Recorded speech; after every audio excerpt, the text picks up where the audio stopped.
Welcome to episode 3 of Beyond the Blade. This is the Isle of Man, the home of the legendary TT races, as gladiators fight it out over 37 3/4 mile of the best racetrack in the world. This is where we find out who is the king of the mountain. The fast life, the fast living. They see the ambition, they know I'm past driven. Look, we are not the same, this is not a game. I was walking through the city in and out of lanes. Yeah, cause if I see it, then I want it, then you better know I got it. And the watches, I'm about to do the damn thing. I'm an outlaw, you can never catch me. I'm in first place, you can never.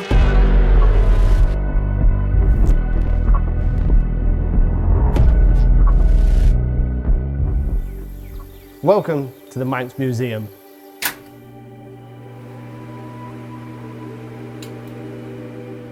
This is the new TT Gallery, and I'm about to tell you a fascinating story about Honda's relationship with the TT that all started back in 1959. So in 1959, Honda started their relationship with the Isle of Man TT. Honda-san put Kawashima-san in charge of the project. There was direct communication between him and Mr. Honda. And he got 6 riders together and they developed a bike that was transported all the way from Japan. Now you've got to remember, this is 1959. The racing and very little racing that the Japanese riders were doing were on gravel tracks. They'd never ridden on a road, they'd never ridden on a racetrack. They transported the bikes all the way from Yokohama to Liverpool. Can you just imagine what it was like? On a bike that had never been raced, completely unproven. They walked around the paddock not knowing any English and one American translator who was also riding for the team. So the team set out to compete in the 125 class. This was the legendary RC 142. And this was on the Clips course that kind of takes a part of the TT course, runs over 17.36 kilometers. In terms of results, it was the start of big things for Honda and hugely impressive. The highest place finisher was Taniguchi-san, who finished an incredible 6th position. Sadly, Taniguchi-san passed away last year, and this is why we're celebrating this amazing achievement, what they did in 1959. We looked at the museum and we looked at the story of how Honda started at the TT. But now we're going to take a lap of the Clips course. We start at the legendary Isle of Man 37 3/4 start finish. However, when the big boys are in 6th gear going down the start finish, we're going to be jumping on the brakes at St Ninians to turn right. Bray Hill, one of the most daunting corners in the world. But on the Clips course, the guys would have been heavy on the brakes now, and then into this right-hander. And remember, in 59, there was no bridge, there was no petrol station, and also it was a push start.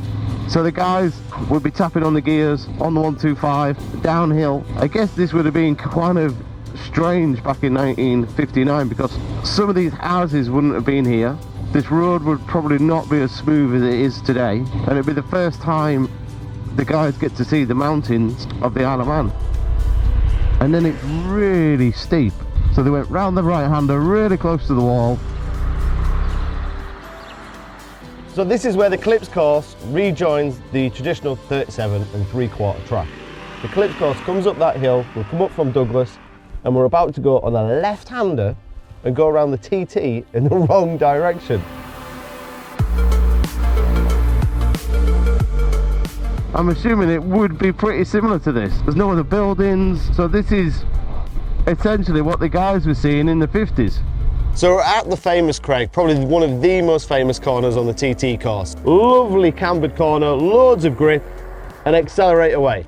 But back in 1959, on the Clips course, we're going the wrong way. We're coming uphill to the Craig, turn right at the Craig, and head back down the hill, really bumpy, down towards Onken. So I want you to try and imagine what it must have been like in 1959. You're a Japanese test rider. You've just turned right at the Craig, and then you've had a few kilometers of just really bumpy, small little nadgery lanes on the Isle of Man. And this is just a typical corner that they would have faced. And I imagine this is like it was in 1959. Really bumpy, downhill, try and brake and carry as much corner speed on this camber as possible, up into a really steep incline, again really bumpy. And then after this it goes really steep downhill all the way into Onken. Probably the fastest section of the track. This is quite a tricky section because it's bumpy and the bike's carrying a lot of speed downhill, and as we come back into Onken, this is really steep downhill over the White Bridge. What a fantastic part of the track this would have been. So we're heading back into Onken now. We're coming towards the end of the lap. This bridge was built in 1934, so this is as it was. This is what the riders would have seen. This really steep downhill approach and then over this blind crest into town. And the bikes were averaging, nearest damn it, 70 miles an hour average speed. So the top speeds must have been over 100 miles an hour. To hurtle down this hill, over the bridge, on your 125 that you built back in Japan, in your wafer-thin leathers and your goggles and your tiny crash helmet, tucked in, giving it everything that it's got. What an incredible achievement.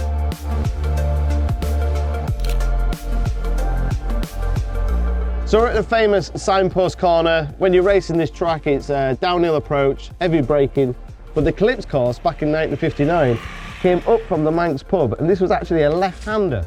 But as soon as they'd done this left-hander in the 125 race, they were back on the traditional course that we know today. So that's the end of a full lapse of the Eclipse course. It's been a real privilege and an honour to bring you this story. What an awesome experience, and what an unbelievable achievement those early Japanese engineers had on unproven bikes, not knowing the track. But when they'd finished the race with a best position of 6, they took the Constructors' Award. There was nothing but respect for what Honda had achieved in their first year in 1959. And that was just a catalyst of what followed. And now we're back here, 2023, with John McGuinness on the Honda Fireblade. But that story started in 1959 on that amazing little lap.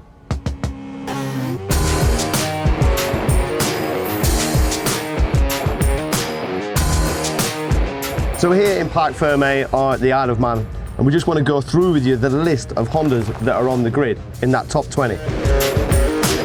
And the Honda seems to be the bike of choice. Starting off number 1, Dave O. Johnson, having a brilliant TT. John McGuinness, our factory rider. Sadly, we don't have his teammate Nathan, who is injured at the Northwest. Jamie Coward starts off number 4. Jamie Coward's having his best TT with his best laps on the Honda Fireblade. Michael Dunlop has already won the Superbike race. He put the Hawk Racing Honda Fireblade on the top step of the podium after setting the quickest ever Honda lap of the TT circuit in practice week, with an incredible 135.531 mile an hour average speed. Dunlop looks like a good favourite for the senior. People thought we couldn't ride a big bike anymore, and I just, thanks to Stuart and Steve for believing in me and putting a fantastic package below me, and the bike was never missed a beat. We've got the Padgetts too, of Davey Todd and Connor Cummins. Sadly, they've had a little bit of illness in the team, both being on the back foot, but again going strong, banging in 131 and 132 mile an hour lap. We've got Michael Rutter on the RCV. We can't wait to hear that fire up. Craig Neve, who starts off number 20 on the Bathams Fireblade.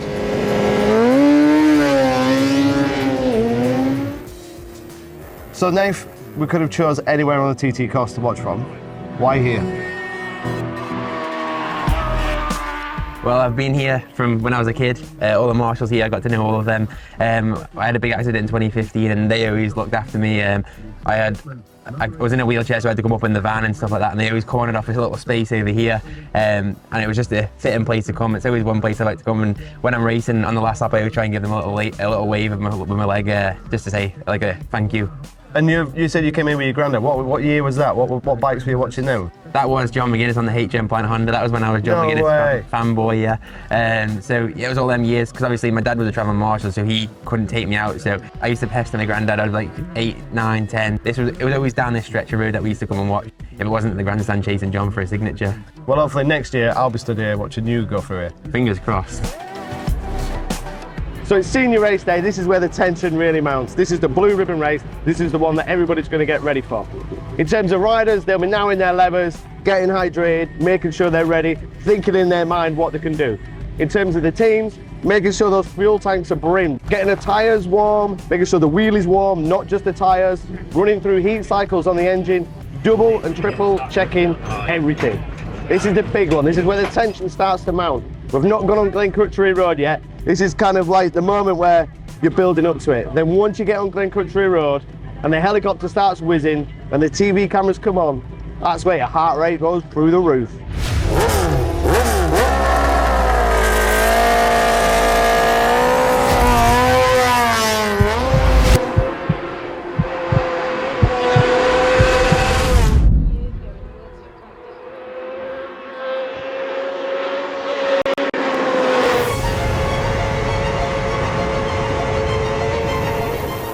Consistency, that 130.1, 130.1, last lap 131 and a bit. It was just metronomic, it was unbelievable. You know, I've done it a while, and I've just in that groove, and probably need to come out of that groove and push myself a little bit harder. You just came in then after a senior race and you had a conversation with me like you'd just gone for a push bike ride, or you just popped to the shops and you're doing 130 mile an hour laps, and there's lads who are 20 years younger than you who are struggling to get off the bike. Probably done it for so long, I know what muscles to use, I know when to breathe. I know a lot of lads, they bite the screen and push, you know, but I've got a good bike, I've got a good package around me, and I was in bed early last night, big sleep on, I need it at my age. But honestly, that's probably one of the hottest races I've done, 6 lap senior TT. I know right now it's okay, but it was windy, it was quite windy, so there was a few gusts about. Around the Kurt Michael area, a few gusts around on the mountain, but everybody's in a rhythm and going good, and you know, when the track's rubbered in and everything else, everybody's in a better place. It's great to see how strong it is, you know. There's not many places in the world you can do things like that anymore. Oh, no. So, you know, and I always get a real nice ovation on the last lap. I'm buzzing, I'm safe, I'm in one piece, TT 2023 is over, that's my 108th start, you know. We're taking silver trophies home. Honestly, I can't be any happier, I think. It's been an amazing TT for John. I think John's come here in a different frame of mind, different attitude, different approach. The team, the guys have all worked so hard and well together to get where we've been all through the week, really. And John's been tapping on the 130, 131s pretty much every session, every lap. So we're rounding off TT23. You've won the Manufacturers Award. It's the first time since 2015. How does that feel for you, Harv? It's amazing because when you turn around and think, you know, 15, 16, 17, 18, dominated by the manufacturers. This is a new era for our current Fireblade, and to be here at the TT in 23, absolutely amazing. And we did a little feature earlier on that we spoke about, that we did the Clips course earlier on, and in 1959, Honda won the manufacturers, and here we are, 2023, and it's just come full circle and back round. As I've said, you know, since the new bike was launched, it was launched to be a race bike, and our strategy has been to get as many of the teams using it as well as ourselves, and testament to Harv and the team.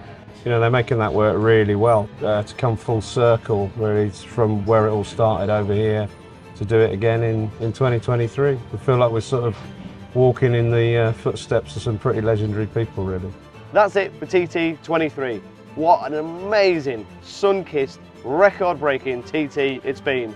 A Fireblade has been on the podium in every big bike class, in Superstock and in Superbike. And also Mickey D has won the first Superbike race.